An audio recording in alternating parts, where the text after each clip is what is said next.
Greetings and salutations. Welcome to NasCanucks, YouTube's best NASCAR podcast, live here on YouTube, according to, well, at least us and you, the viewers. Oh, there is one. Oh, we have one now? That worked well. I was hoping we'd have somebody watching. One.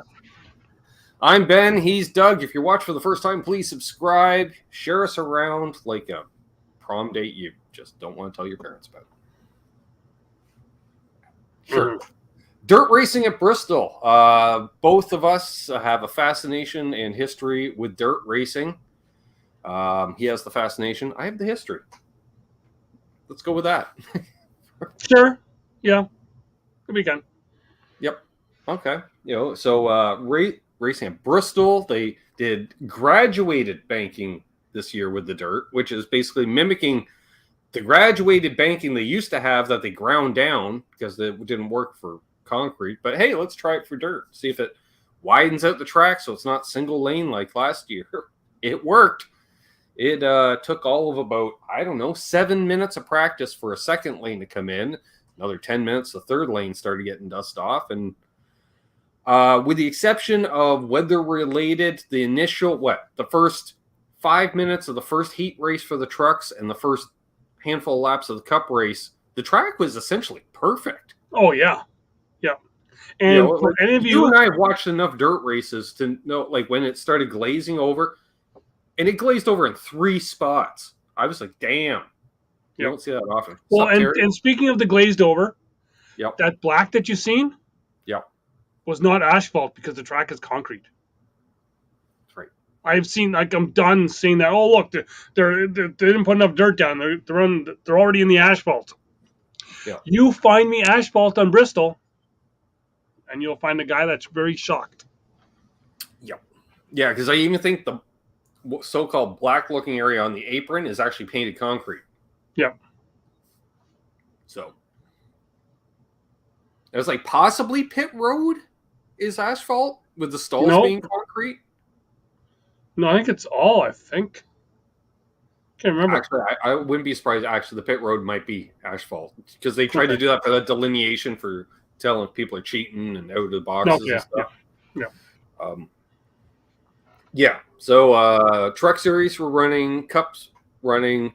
Xfinity had the week off. I'm not saying they gave Ty Gibbs a timeout and they just wrote it right into the schedule, Doug. But hey, your wife's real. So. We had a number of ringers in the Truck Series, if we want to call it that. Half a dozen. Well, I think it was 5 or 6. Yeah. Including Logano, Chase Elliott, wife. Yeah. I was going to start off with Jessica because why not?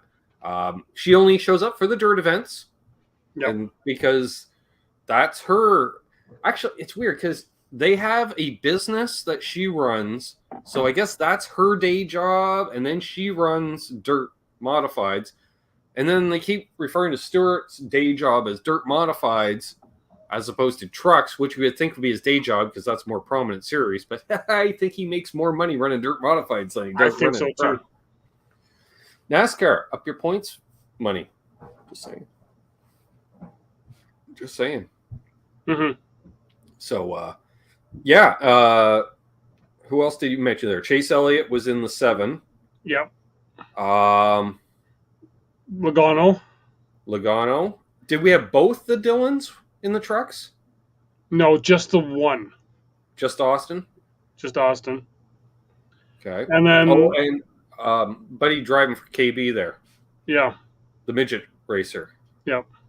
That Mikey could never say his name, and no. I don't know what it is because I never heard it twice the same way. Did it not start with a K? Yeah. It's not colleague, though. What's up, Charles? No. He was out there, and one other maybe? No, I think that might be all of them. I think so, yeah. Yeah. But, it was cool to see. I did not realize that ThorSport, which ThorSport's been around for a number of years now, but they have Tracy Hines heading up their dirt division.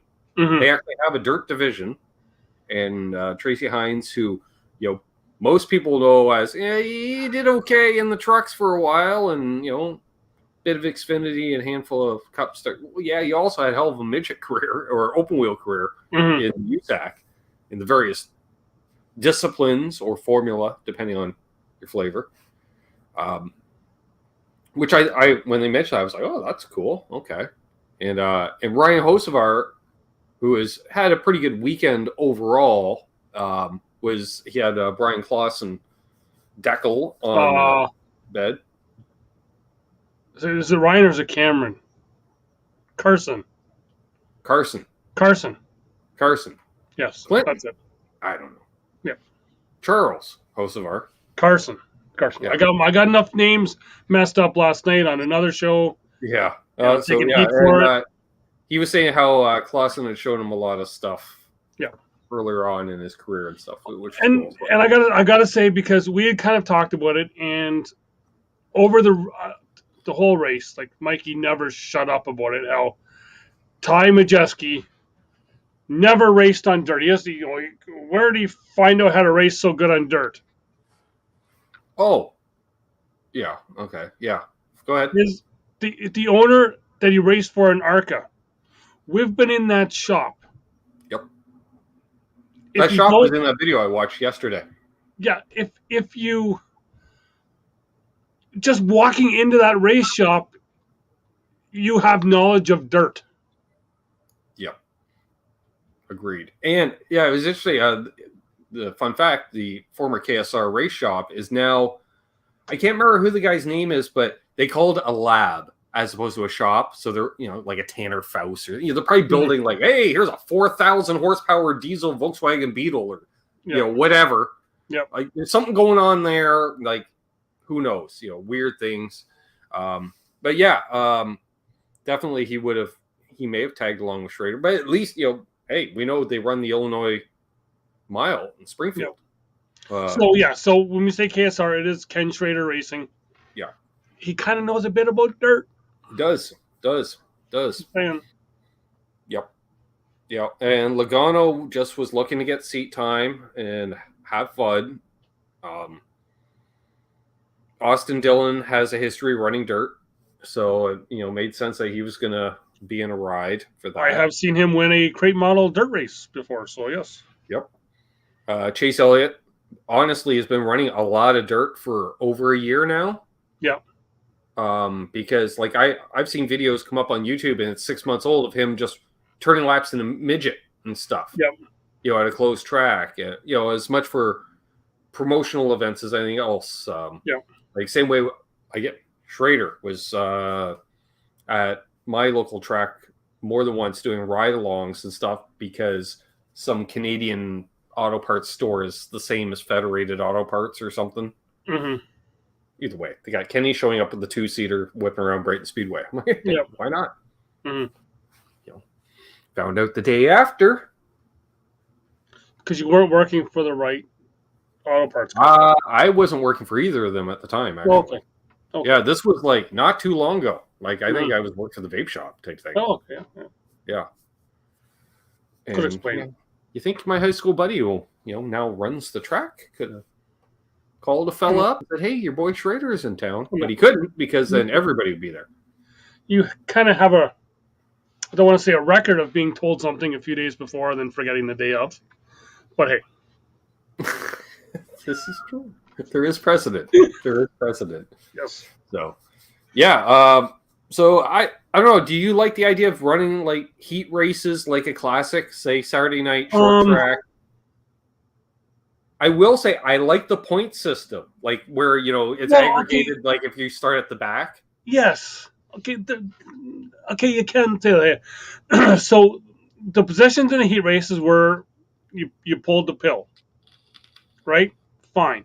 Yeah, that I didn't like.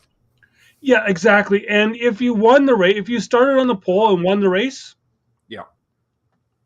you 10 points. You didn't get but you got nothing for it. Yeah. Whereas if the guy who started fourth finished second, he potentially had more points. Exactly. Yeah. I was thinking about that while watching it, and I was thinking if the leader laps a truck. Because the races weren't that long, right? But lap traffic was coming to a factor. So if you really he didn't. If the leader didn't just hang back, protect his lead, and actually went for it, and if you got bonus points for lapping trucks, then I could say yes. and I think too, scrap the pill, go based off practice speed. Pill system's the backup. That's your last resort. Yeah. But invert practice speed. So Stuart Friesen, for instance, who won the first practice, you can do average time between the two practices, what have you, and then invert based off that. That way, because the idea is you want your faster trucks potentially on the pole for the main race. Yeah. Well, as we saw, because Stuart Friesen drew a shitty pill, but we knew he had a decent truck, they're like, Mikey's like, I don't know if there's a lot of passing going on. And Kurt Busch is like, oh, let's see what happens. And Stuart's like, what are you talking about? Because he was just mowing through the field. Yeah. Similar to we've seen other racers do on, whoa, you can't run, you can't pass on this road course. And Dinger's like, what? I just made up 8 spots on one lap. Yeah. Yeah, because I believe Austin Dillon did win one of the heat races for the truck race. Started mid-pack, at least give him the first 4 spots are for the 4 heat race winners. How about that? Yeah, and then go off those other points after that if you want. But I just didn't like it at all. Yeah, Logano did a good job in the heat race too. He got up there, and and again, I'll give credit where credit's due. Logano did well in the truck, and he was I like to drive sideways. No, he did do that the one time. Yeah. 8 wheels turn better than 4. No, they don't, Joey. No, they don't, because you took yourself and Buddy out as well. So more on that. Yeah. So let's get in. Yeah, getting into the truck race itself. I don't know. The stages didn't bother me because you can't run, like say 250 laps on dirt without, the track just like, whoa, otherwise it would be like asphalt out there. It would have been single lane. They would have been just cooking tires. It's, you want to do that? Well, guess what? Now we're going to have to add restrictor plates so they don't roast the tires. So, stage racing, okay, and I like the fact that unlike during the other race of the year, they don't count the fucking laps. So the second stage was the shortest stage ever. Like, crazy, especially a truck race where they do like 30 lap stages on a mile and a half and 5 are in the car. And it was like, okay, drop the green. And it's like, yeah, good thing I didn't pit after the first stage because there's only 10 laps left in this one. That's usually when you fall asleep during a race, it's during the second stage. Because if there's a caution, God help you. That means there was a couple dozen lap runs and that was it. Yep. So we get to the first stage. Ben Rhodes wins the first stage, which I thought it wasn't that bad for a first stage. No, because the track has to. We got to let the story unfold with the track, right? It's going to start at single lane for the most part. And Ben Rhodes, it wasn't like he just took off necessarily. Like there was competitiveness similar to last week at Martinsville. There was a lot of passing, just didn't happen to be for the lead. Yep. And that kind of carried through this weekend as well. But okay,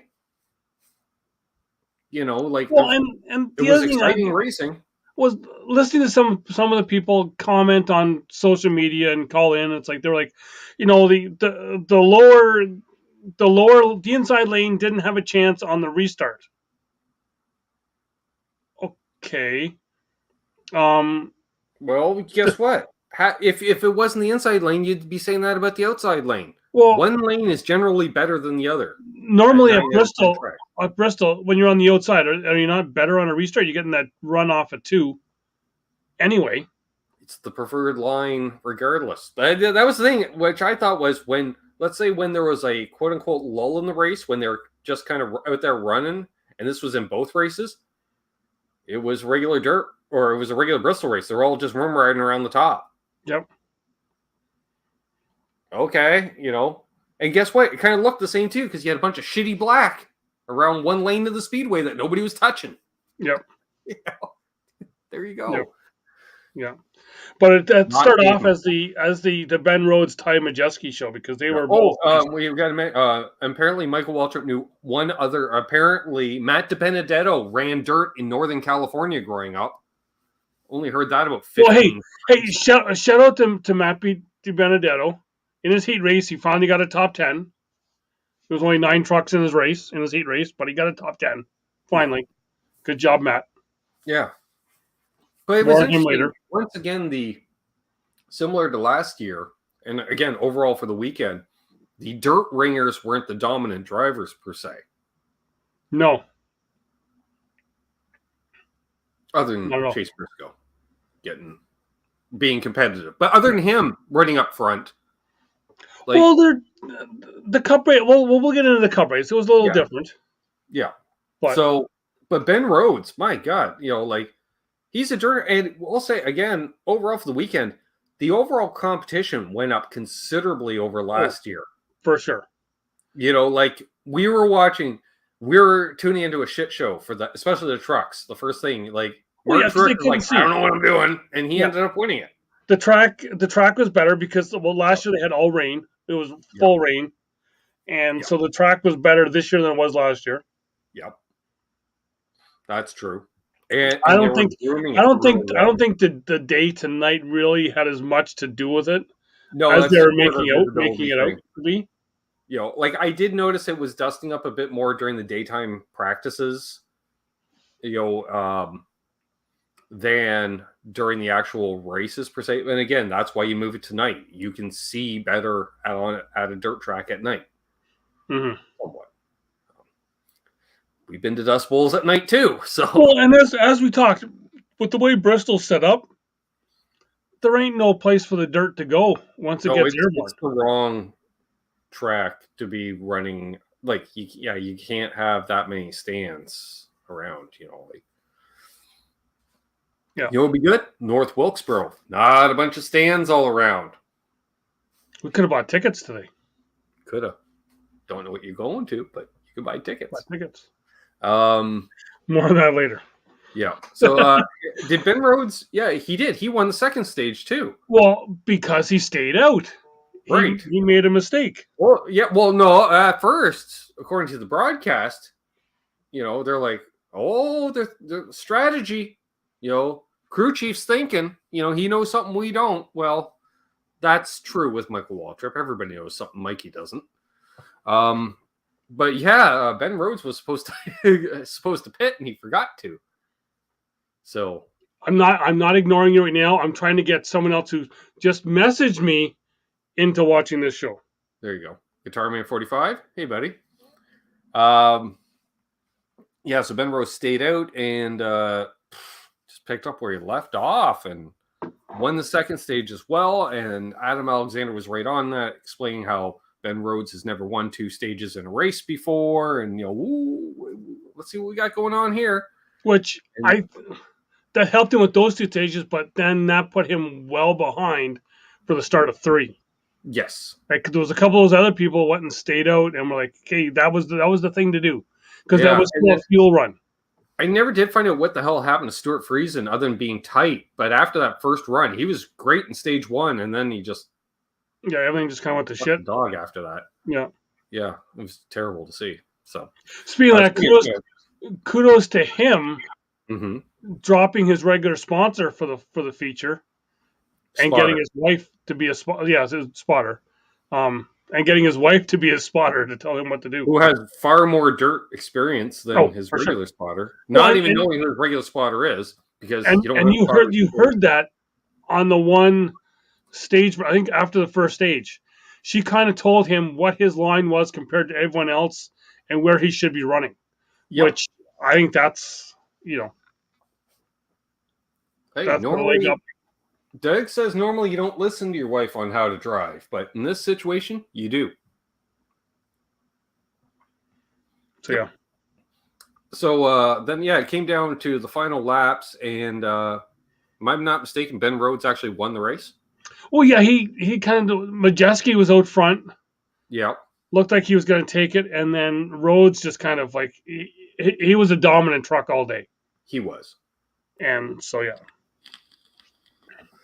Yeah, I think, well-deserved win. And, I kind of like him, and not just because he got a little too lit last year, although, hey, big old check mark in my book. I'm like, I like your style, bud. Yeah. His wife, not so much. I think he was even a little shocked that he got the win there because he knew he was the good truck, but just still, Yeah. Well, like that, it could have fallen apart. It could have fallen apart that race. So yeah, that brings us into Sunday night, Easter Sunday racing for the first time with the as I sent you the message, because I did hear one guy call in about the heathens that are running NASCAR running on Easter Sunday. Is that why they do the invocation before every race? Heathens? Yep. Well, the week before they went on the Saturday night because they didn't want to go up against the Masters, but they're happy to go up against after Easter supper. I guess. Yeah. Is there a church service that you missed? I'm curious because most people go in the morning and then you feast on the food. And did you put out eggs for your kids? Because if so, that's a pagan ritual. That's not very Christian. Just saying. No, whatever. So, on to the race. Anyways, yeah. So we had, 36 cars running. Yep. And, it's a little bit of pickup from last year in the fact, like, Daniel Suarez, for a guy who never ran dirt before last year and was basically, largely a road course racer growing up, another, start to finish for the most part. Solid truck. Solid car. Solid car, yeah. Which was great to see. Which, DW, Daniel Suarez never drove for Junior Motorsports. No. He won his Xfinity championship with Gibbs. Don't bring him back. And thank you, Fox, for making us sit through 2 wall trips this weekend. All wall trip all weekend. At least they didn't have them in the booth together. Yeah. That'd be bad. That'd be bad. That'd be bad. Yeah. So we had DW returning to the booth for obviously because he's a Bristol icon. He's got 7 wins there. He's a dirt expert, that's for sure. I think he said he ran 3 races ever on dirt. Okay. And kudos to Clint Boyer because he was dropping the knowledge. Like, he was what I was hoping Tony Stewart would be in the booth when Tony Stewart comes in the booth, but Tony Stewart isn't. Clint Boyer is. Like, Clint was all over. The only thing he didn't cover was the independent rear suspension. Like, he had to give Larry Mack some info, Yeah. Like, Larry's like, I'm the tech expert, and Clint's like, in this case, hold my beer, because no, you're not. Which was great to hear because the man's owned a professional dirt late model team for a number of years. He started running dirt on motocross, as well as running like IMCA modifieds and stuff like that across the Midwest. So, yeah, I really enjoyed having Clint in the booth. We saw some engineering coming in, because my big thing is, what do you do about the grills that you can't tape? And they were like, well, you can screen them. Yeah, and can we just go back to the truck race for that? Because we skipped over one part of the truck race. Yes. That people have never seen before in their lives. And almost every social media thing I've seen of someone who's been at a dirt track before, we're like, we see it all the time. Yeah. Was Matt DiBenedetto making the slide job on Michael Wayne Self. Michael Austin Self. Michael Wayne Self. Yeah. Weird. So here, and we were talking about this here before going on air. That situation, think of a tongue and groove piece of wood. When you own hardwood, putting the floor in, your tongue and groove. That's what happened, Mikey. I know you were like, I got no idea how that happened. If you watch it, they had those grill covers, and when DiBenedetto did the slide job, it just slid right in the tongue and groove. Yep.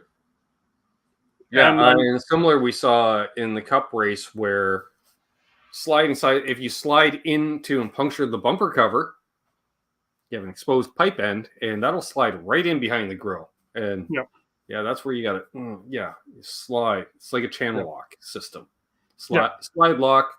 But that's not the first time we've seen a couple of NASCAR vehicles weld themselves together in the middle of the Yes, corner. we'd seen Ryan Newman and Mark Martin effectively weld themselves. Yeah, because they had to get at the welders and the cutters. It's Yep. like, wow, these guys literally welded their cars to each other, and surprisingly walked away. But yeah, we witnessed that live, and I remember you looked at me and you went, "You ever seen that before?" And I just went, "Nope."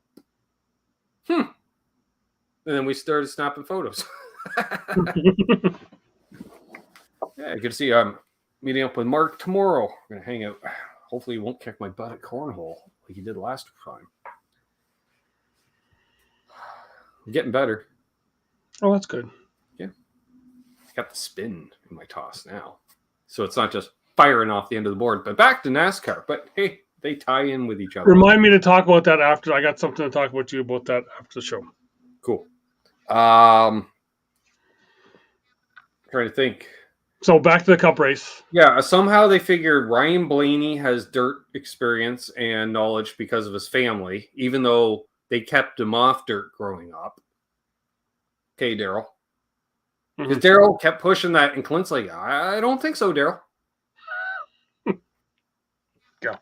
Although, I will say, because it was with that perfect timing, like Clint comes by naturally, that natural comedic timing, and you can always tell when Daryl gets serious because the voice goes up, and he sounds very humble. And he's like, "So, do you use your brakes getting into the corner?" Because he doesn't know. And I thought it was a great, honest question. And they like doing that.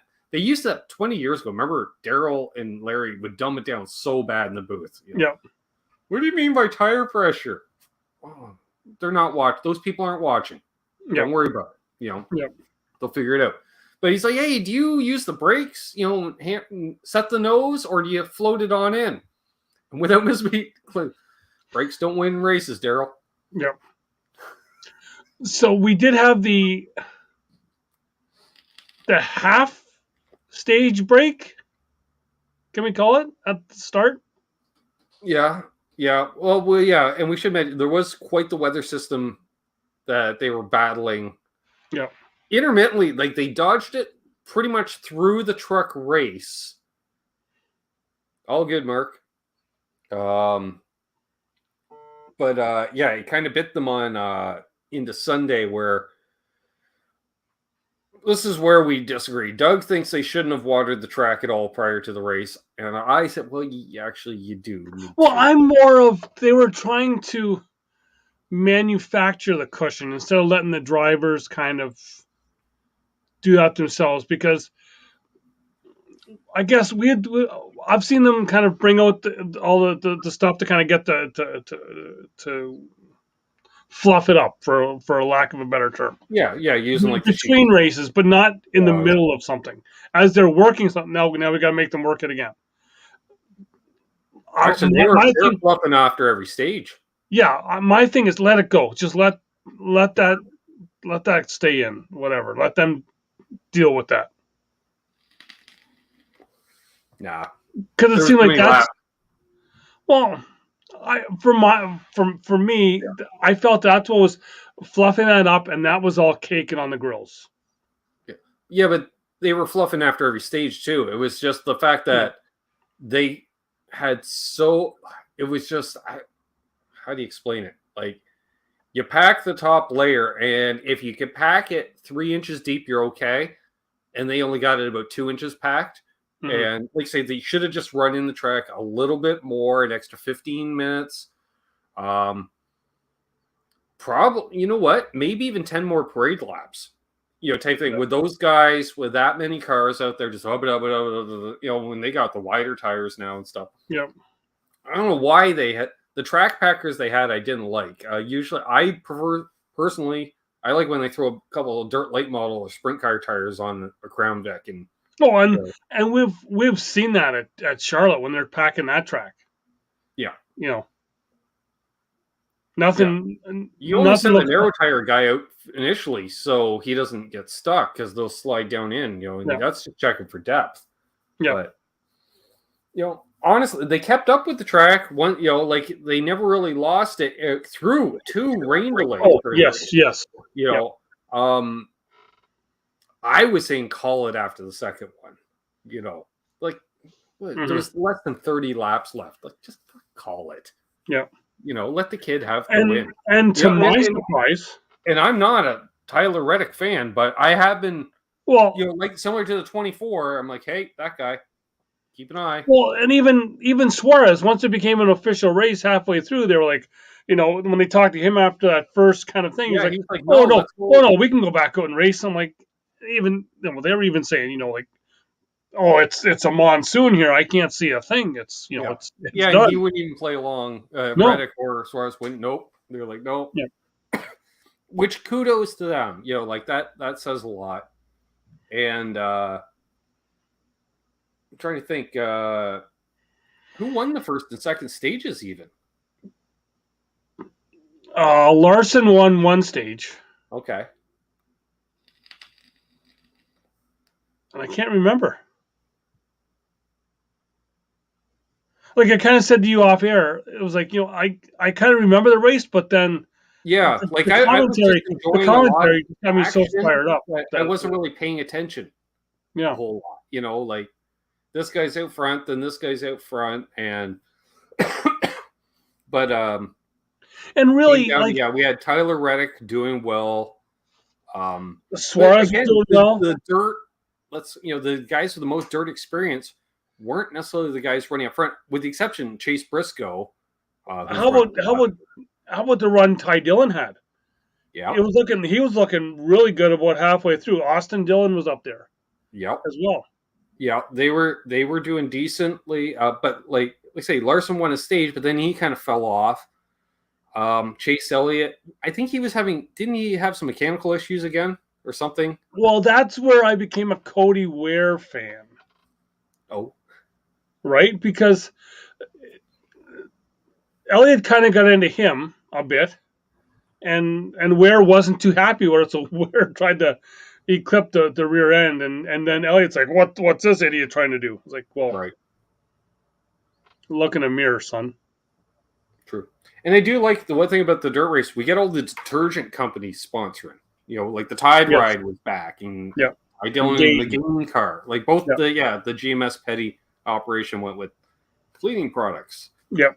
Which was cool. And Ricky Stenhouse with Irish Spring. Yes.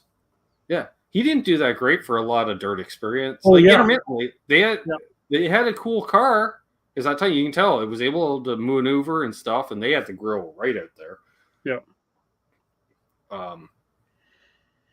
Other than that, but it was interesting too. Was I've been hearing is like we've been hearing like very few of these guys have dirt experience, right?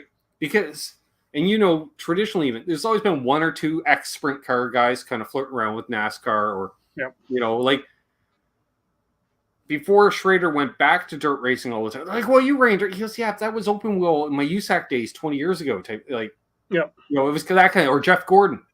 Well, yeah, but I ran it before I even got into USAC or whatever. But now, we've been hearing with the next generation, like Clint's kid and Harvick's kid, and all these kids are all running. They're coming up through open wheel midgets. In go-karts, as opposed to Legends cars, which was the previous kind of generation, your Logano's and your Kyle Bushes. So we're going to see that, I think. And it was interesting because, like Clint Boyer was saying, we're going to see, like, the next gen. Do I want to go NASCAR or Indy? And I'm equally prepared for both.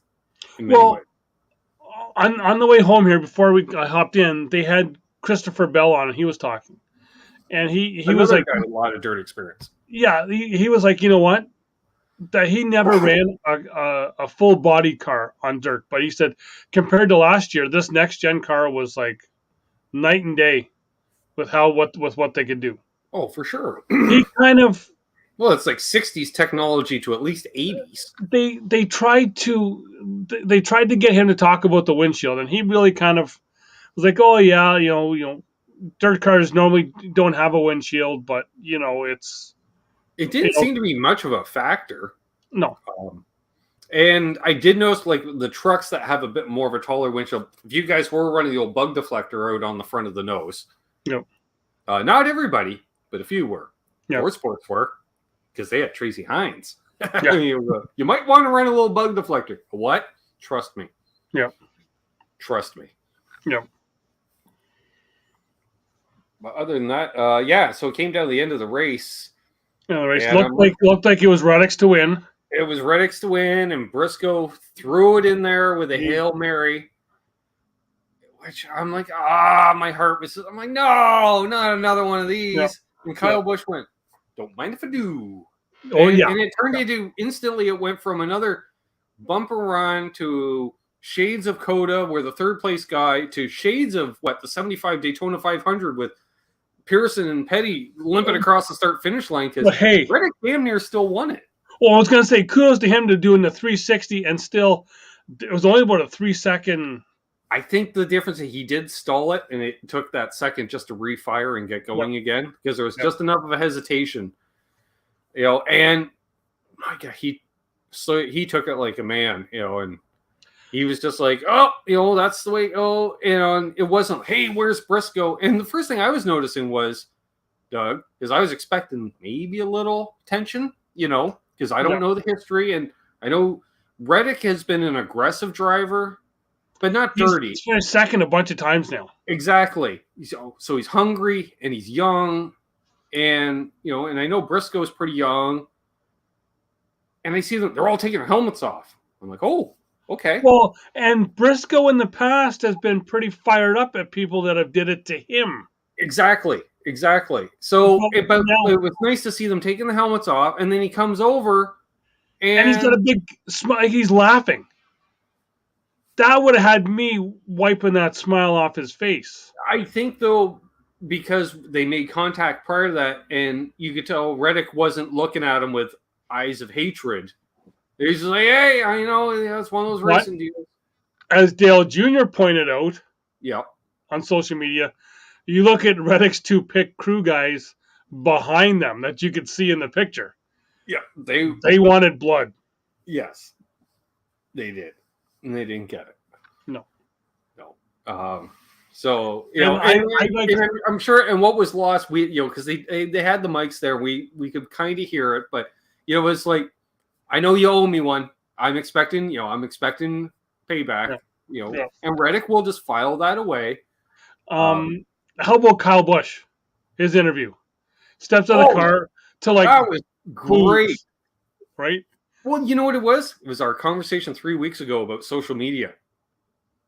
Yeah. Because he did that.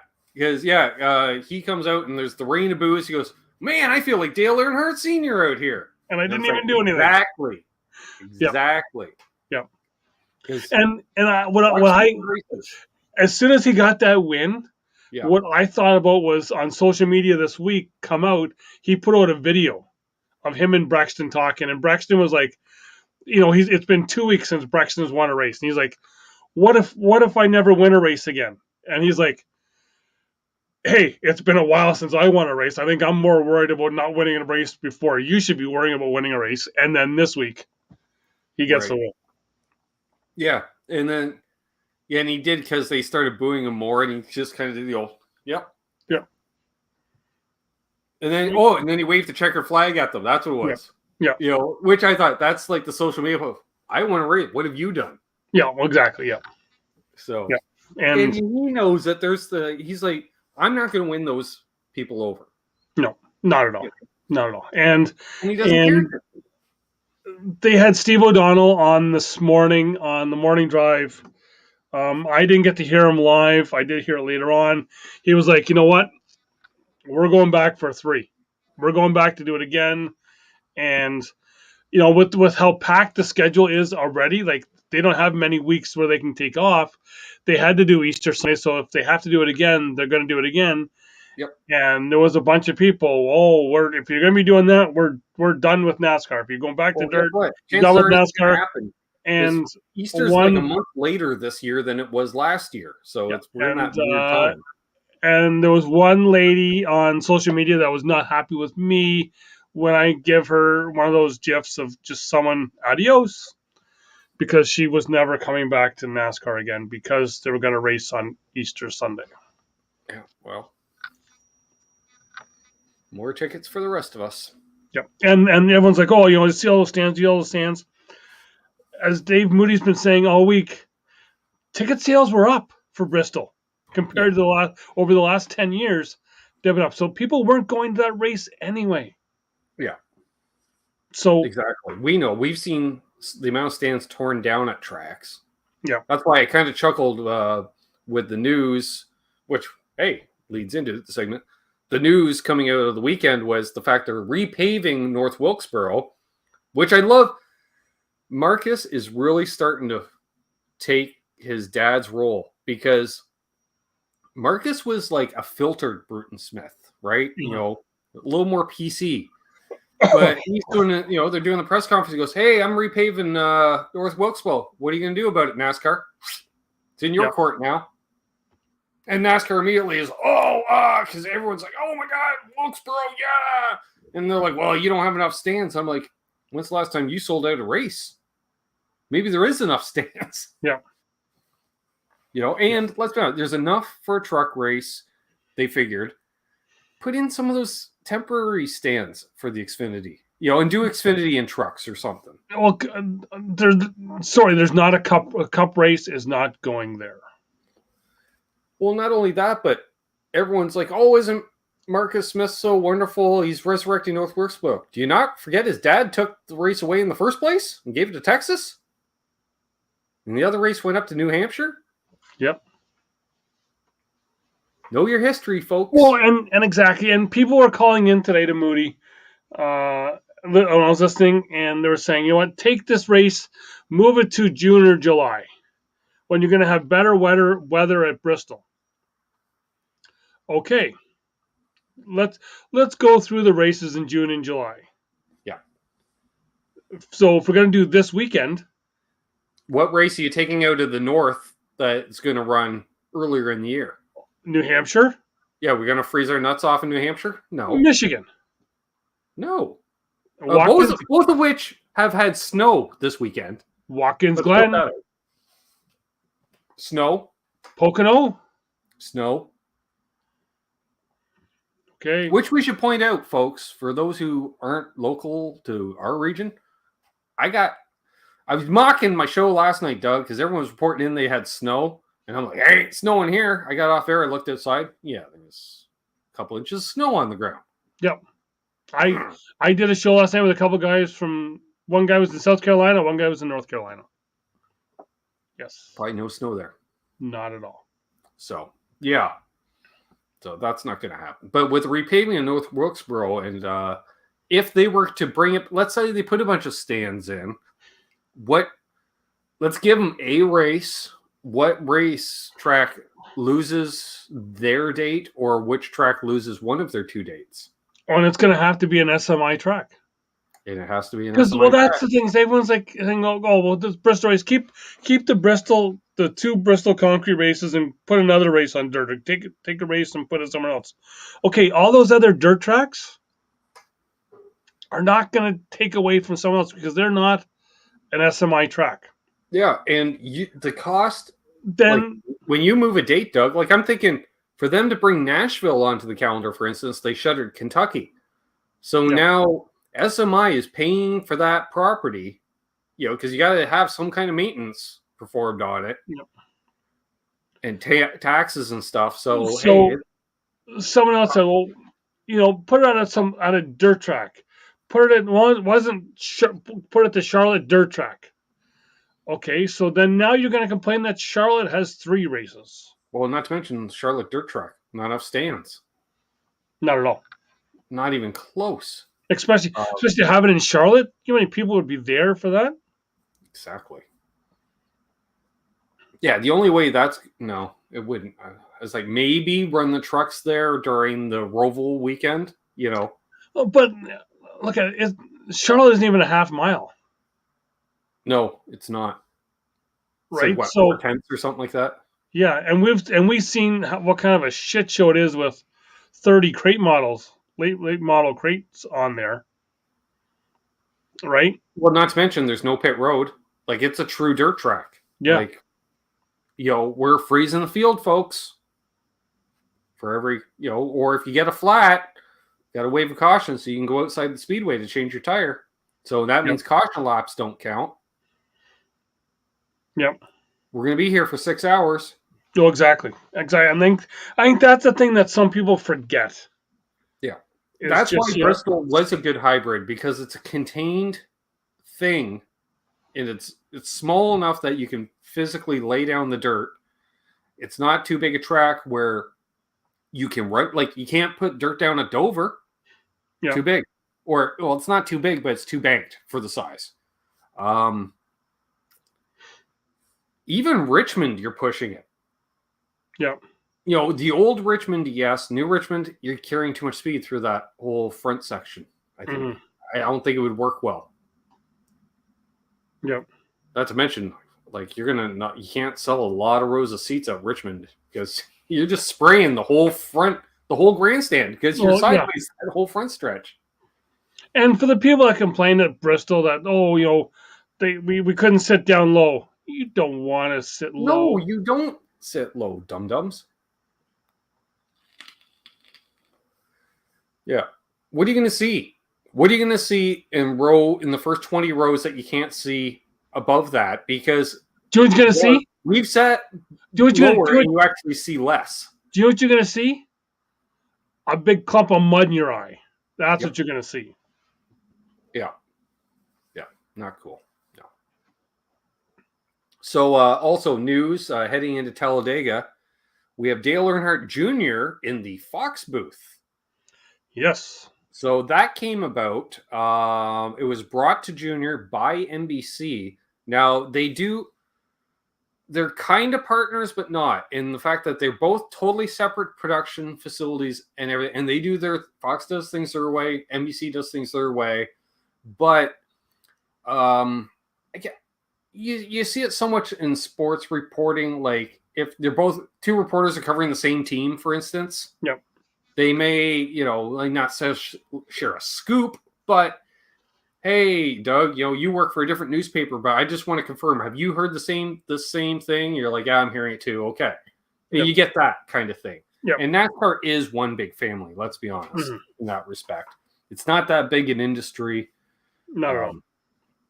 And so, yeah, and originally the idea was they were trying to set it up so Junior would do like Sonoma. So, because the handoff race, and it was kind of that, because they've noted, and that was the other thing. NBC is a big fan of Fox racing because when Fox has better ratings, NBC automatically, it leads into better ratings. And they've shown that over the years. Yep. If Fox has crappy ratings, they don't go up when NBC which is basically, nobody cares.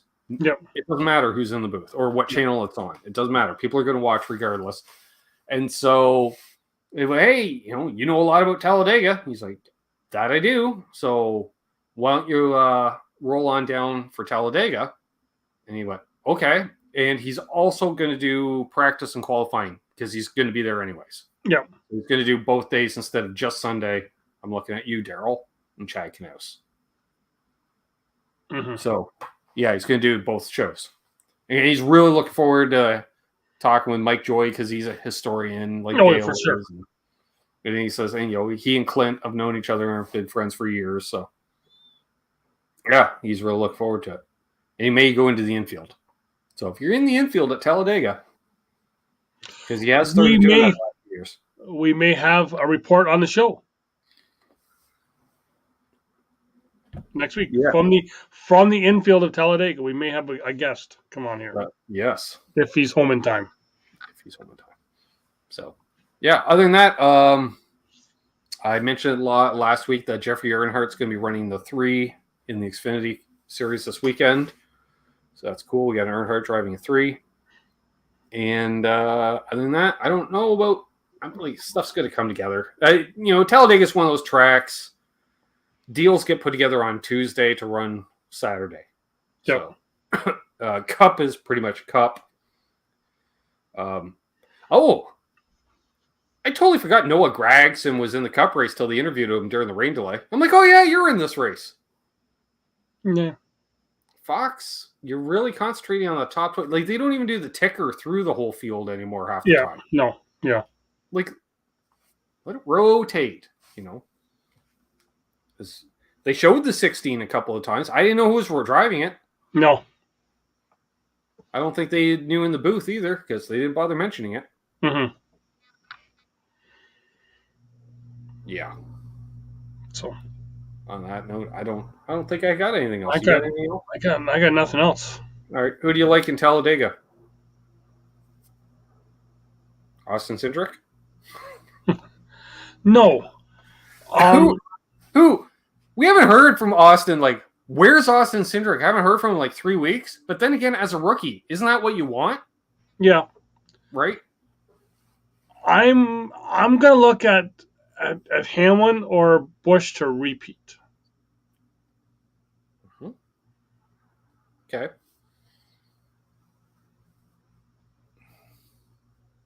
gonna say your boy Martin Truex. Plus, something's got to turn around there at some point. Yep. Keep an eye on the Roush Fenway guys too. Remember, they were fast at Daytona. Yep. Other than that, and Keselowski's going to be hungry for a win. Tyler Reddick's going to be hungry for a win too. Hey, let's keep an eye on Tyler Reddick this weekend. Yep. And don't count out that 24.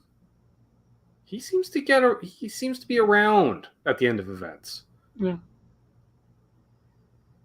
We'll see. Yeah. On that note, he's Doug. I'm Ben. This has been NasCanucks, the #1 podcast on YouTube because I said so. Yep. Sure. Thanks everybody for tuning in tonight. Yes. I talked over you. Yeah, I know. Again, see you, Marcus.